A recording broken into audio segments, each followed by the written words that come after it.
Alô galera, Biologia! Estamos aqui para mais uma videoaula hoje falando sobre sistema ABO. A gente vai fazer uma abordagem bioquímica sobre o sistema ABO para entender os quadros de transfusão, como que cada sangue se comporta na presença de um outro tipo sanguíneo e como que o sangue funciona quando percebe substâncias estranhas a ele. Então a abordagem nessa aula vai ser bioquímica. A gente vai ter outra aula falando da abordagem genética do sistema ABO. Então, começando, é sempre bom lembrar de onde vem toda essa história, como que tudo isso começa.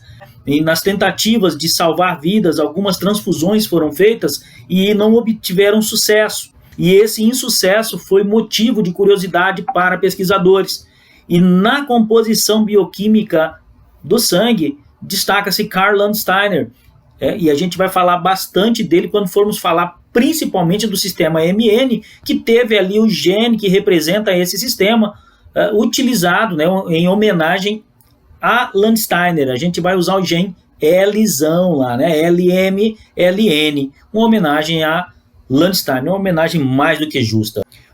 Para entender melhor, vamos dar uma olhada nesse sangue, como que o sangue é dentro de um vaso. Então imaginemos que estejamos dentro de um vaso sanguíneo e aqui a gente vai ver todas essas bolinhas aí, na verdade são células chamadas de hemácias. Esses são os famosos glóbulos vermelhos do sangue, responsáveis pela oxigenação, pelo transporte, então, dos gases respiratórios ao longo de todos os tecidos no corpo. E junto com as hemácias, para carregar essas hemácias, para manter o sangue fluido, nós teremos o plasma. Então não vai ser difícil a gente encontrar na literatura, né, a função de cada uma dessas fases do sangue. As hemácias com a sua função de transporte de gases respiratórios e o plasma cuidando muito da defesa do organismo. Então vamos entender o seguinte, como é que funciona essa defesa? Vamos ver alguns conceitos básicos de imunologia. Como o foco da aula não é imunologia, eu vou fazer um apanhado bem rápido e também não vou entrar em muito termo técnico não. A ideia aqui é a gente entender como o sangue funciona. Então o sistema imunológico humano tende a responder a invasões por substâncias alheias à sua composição química. Vamos traduzir isso melhor. Quer dizer que qualquer substância que não esteja na composição natural do sangue é passível de desencadear uma resposta imunológica, né? Uma tentativa de neutralização desse agente invasor. Esse agente invasor pode ser tanto um patógeno quanto proteínas estranhas ao organismo. Qualquer contato com proteínas estranhas, com substâncias estranhas ao nosso corpo, pode gerar alergias, rejeições, até a aglutinação sanguínea. Como o nosso foco hoje é só sangue, vamos dar uma olhadinha na hemácia.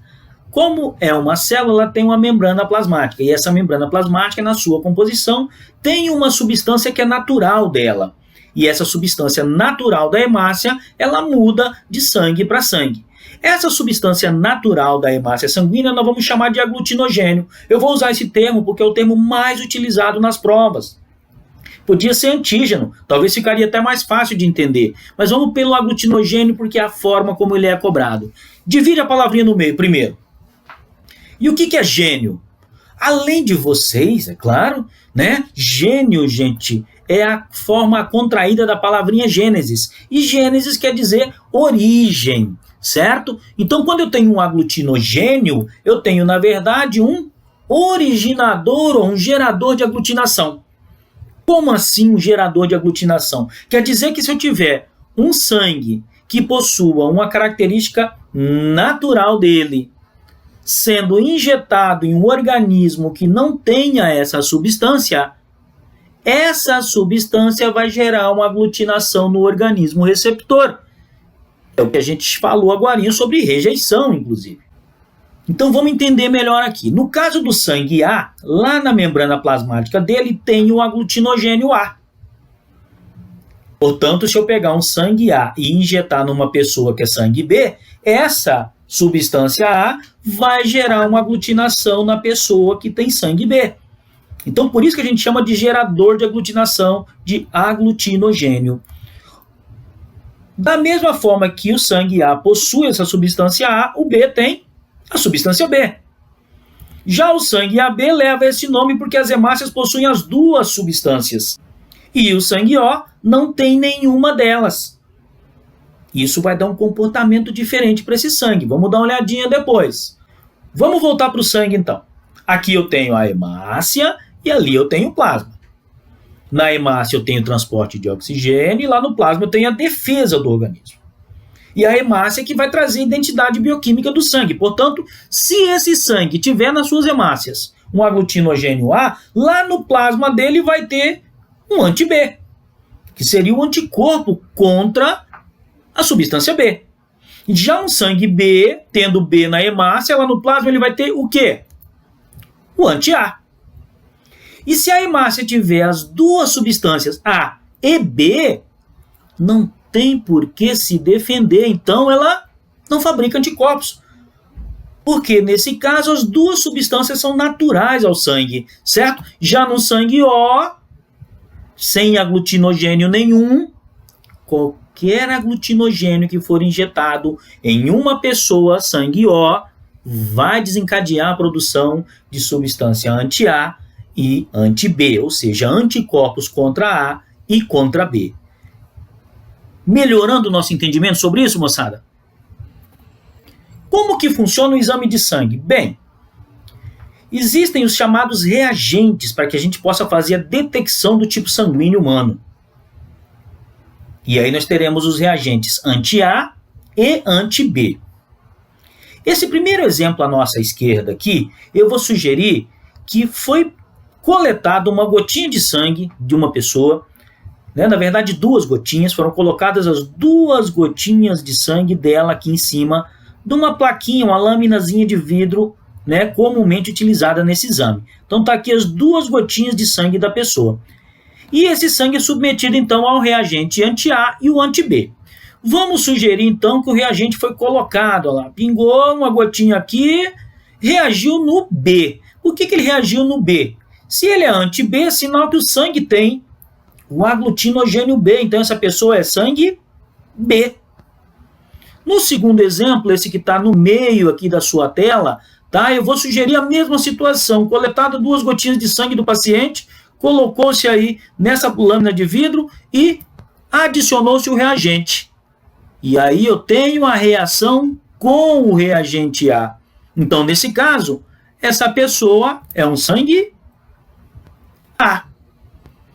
Nesse último exemplo, um outro paciente, então nós temos aí 3 pacientes, um paciente já deu que era sangue B, o segundo deu sangue A, o terceiro, vamos sugerir que quando você coloca os 2 reagentes, ele reage com os 2. Se ele reage com os 2, esse indivíduo é sangue AB.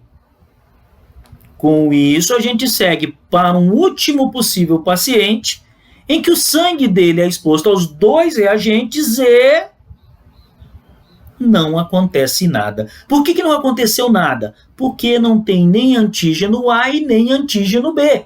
Se não tiver nem antígeno A e nem antígeno B, esse indivíduo é do sangue tipo O.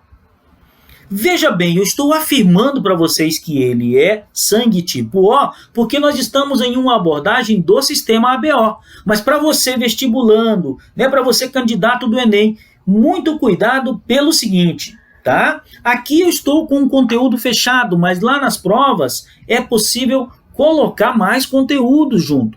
Então, para nós que vamos fazer provas igual Enem, vestibulares, essas provas de seleção, vamos considerar o seguinte, quando não reagir, a gente vai dizer que pode ser O.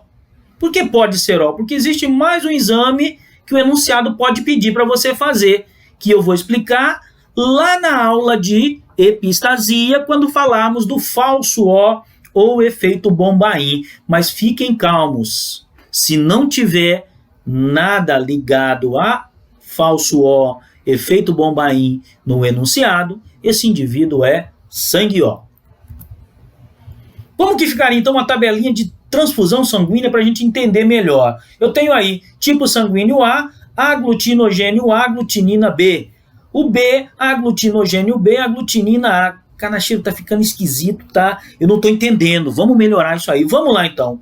O sangue A tem um gerador de aglutinogênio A. Ou seja, ele tem uma substância nele que, se for injetado em outra pessoa, vai gerar aglutinação. Como que é o nome dessa substância? A, ok? Se ele for injetado numa pessoa que não a tem, vai gerar aglutinação, certo? Então, se o sangue B também, ele tem uma substância chamada de B, que é geradora de aglutinação. Essa é a identidade bioquímica do sangue. O AB tem os dois e o O não tem nenhum. Como o AB tem os dois, qualquer aglutinogênio é natural no organismo. Então, o AB, ele pode receber qualquer tipo de sangue que não vai ter problema. Já o O não tem nenhum tipo de aglutinogênio. Então ele não pode receber sangue nem do A nem do B, porque vai dar problema. Ele vai desenvolver anticorpos. Por outro lado, ele pode doar para todos os grupos sem trazer problema aos pacientes, já que ele não tem elementos geradores de aglutinação, certo? E dá para a gente melhorar isso aqui, gente, fazer um esqueminha igual a esse aqui, ó, tá? Eu tenho aqui o quadro de transfusão, não é isso? O esqueminha de transfusão. Tem uma microaula, na verdade é uma colinha, vamos dizer, né, para você se lembrar quando estiver estudando, tá? Só dessa apresentação aqui no YouTube. Dá uma olhada no canal Biologia que você vai encontrar, certo? Vamos entender melhor isso aqui, ó. Eu tenho então o seguinte, certo? Eu tenho sangue AB aqui, o A, B, o O. O O pode doar para o A e para o B e para o AB. O B pode doar para o AB e o A pode doar para o AB. O AB, gente, não pode doar para ninguém, ele só pode doar dentro do mesmo grupo, tudo bem? Porque se o AB doar para alguém que é A, o aglutinogênio B, que é natural dele, vai desencadear a geração de anticorpos anti-B. Se o AB doar para o B, o aglutinogênio A dele vai desencadear a produção de anticorpos anti-A. Então, ele só pode doar dentro do mesmo grupo. Então, percebam, né, que o O, ele é doador universal, correto? E o AB é receptor universal. Registre-se que nós ainda não estamos falando de fator RH, tudo bem? Se fosse o caso de acrescentarmos o RH, o O negativo é o doador universal e o AB positivo é o receptor universal. Mas teremos uma aula só de RH também. Caso você não se lembre, né, a gente sempre coloca isso aqui da série Macetes Idiotas do Kanashiro, eu sempre falo, né, biologia às vezes é chato, mas eu vou contar uma fofoca. O Adilson e a Beth estavam namorando e se separaram, um para cada lado.